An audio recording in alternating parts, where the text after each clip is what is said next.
Welcome to our study of the book of Exodus. Today we will introduce the book and set the parameters for understanding its essential components. Between the end of the book of Genesis and the beginning of the book of Exodus, centuries have passed. Jacob's family has become a multitude. In fact, they have multiplied so much that they have become a threat to a new dynasty of pharaohs who have no loyalties to Joseph and his family for all he did for Egypt. This pharaoh decides to oppress Jacob's children, Israel, with forced labor. This introduces both the people and the issue of Exodus. Israel is enslaved.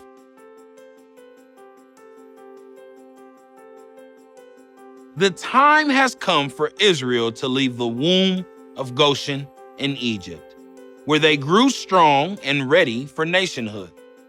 Like newborn babies, they must be forced out through the travail of labor called suffering. God often uses suffering to make his saints so uncomfortable where they are that they are forced out into his developed plan.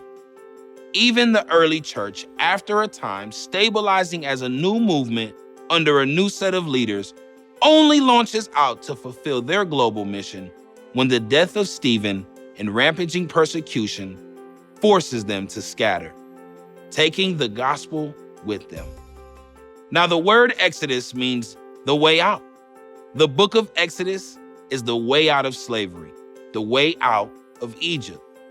This slavery is, first of all, a literal historical slavery, and their deliverance entails many mighty works of God. In addition to being historical, this slavery is also allegorical. All people are slaves to sin. The sinner is not free because he is free to sin.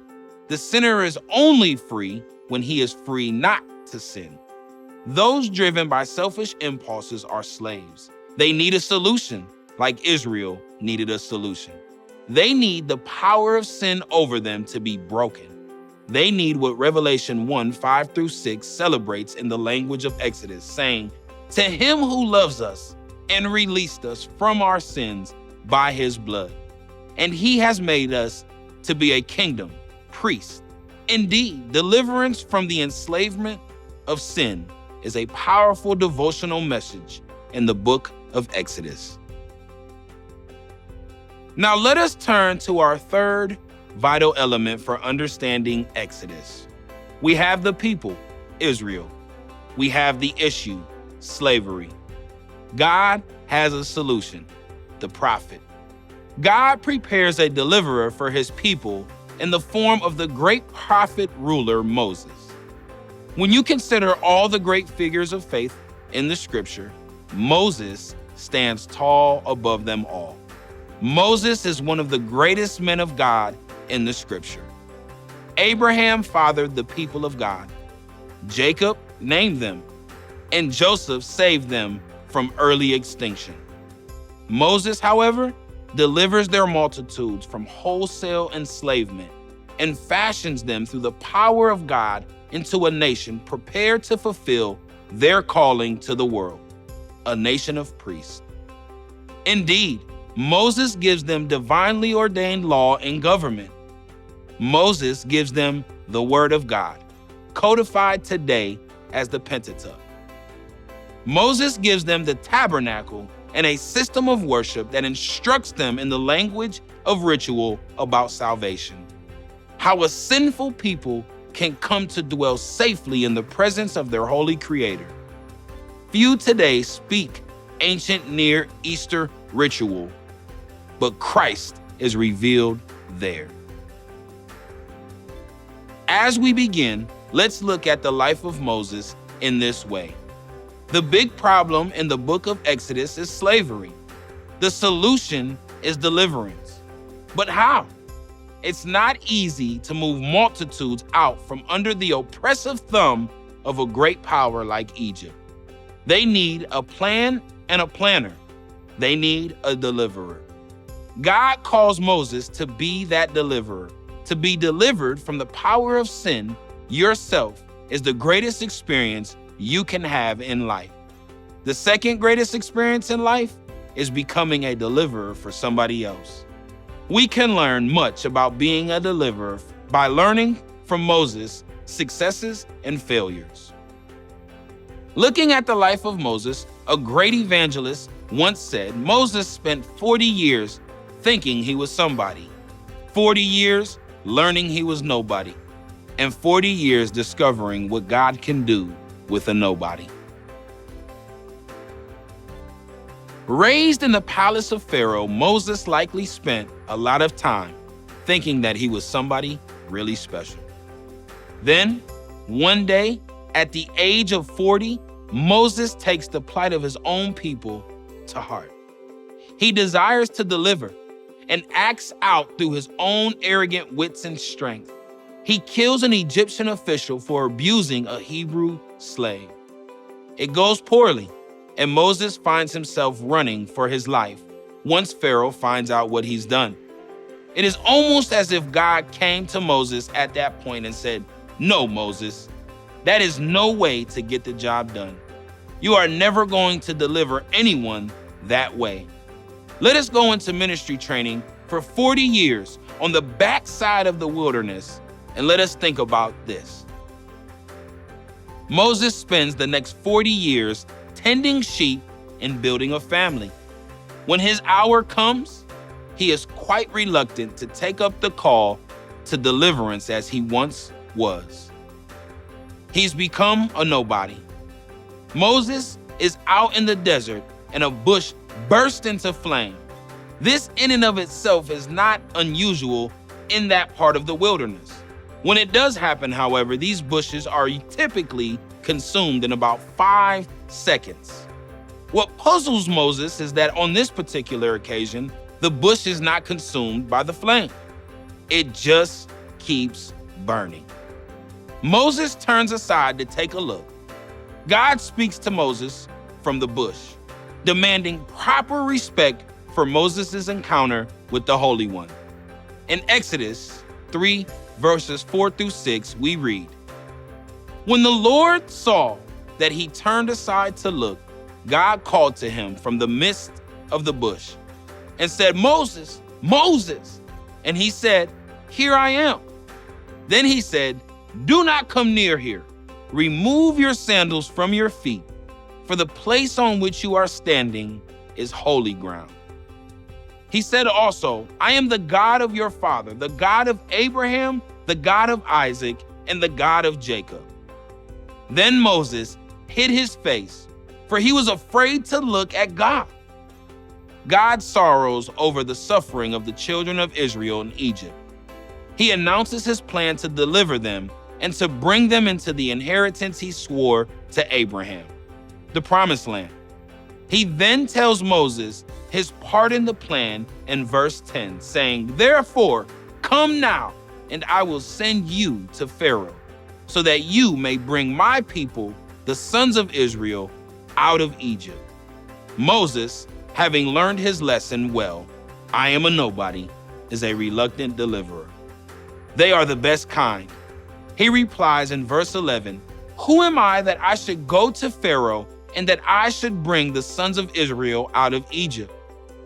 God's answer begins the last stage of Moses' life, the stage where Moses learns just how much God can do with a nobody. God says in Exodus 3, verse 12, 'Certainly I will be with you.' When Moses thought he was somebody, his plans to deliver failed. Psalm chapter 127, verse 1 declares, 'Unless the Lord builds the house, they labor in vain who build it.' When God is in it, however, that makes all the difference. Moses will spend the next 40 years learning just how much God can do through a nobody, what God can do through a person who has learned humility before God. Have you ever wondered why Moses asked that question, 'Who am I?' Think about this for a minute. Who was Moses? If you were going to send someone to deliver those people, would you have sent Moses? Now, God had prepared Moses on a technical level for the job. He was immersed in the culture of the royal house, would have received the best education that Egypt had to offer. He would know history and writing and languages. He would have studied Egyptian law and wisdom and government and learned the leadership styles of those around him. He would have been trained for war in both strategy and combat. God's sovereign hand provided that. But can he conjure plagues, command serpents, part seas, defeat armies with a ragtag band of slaves? Can he call forth water from a rock?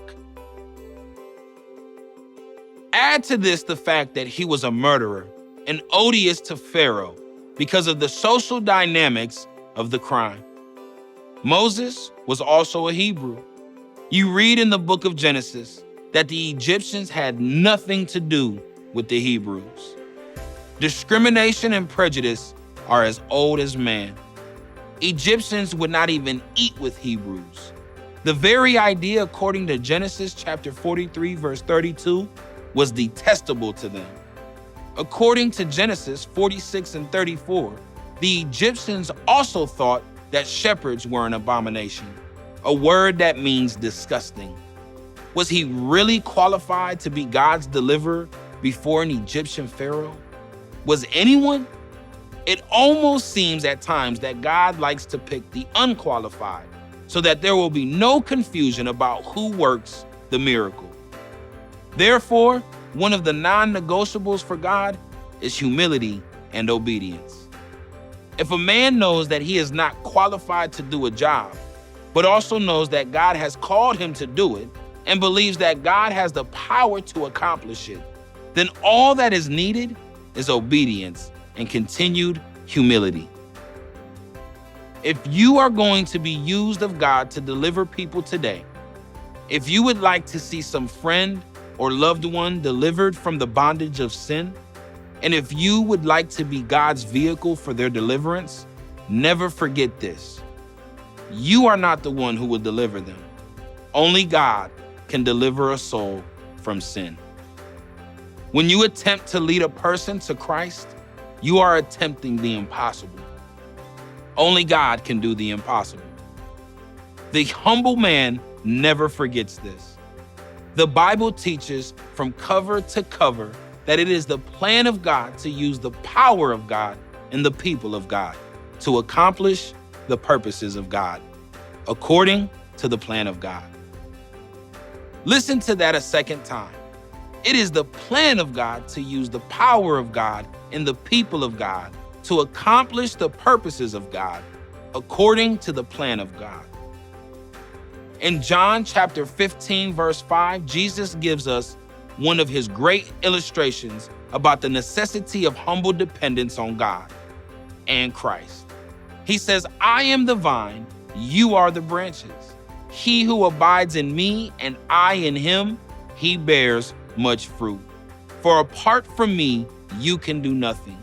Either imaginatively or physically, Jesus has taken his disciples into a vineyard.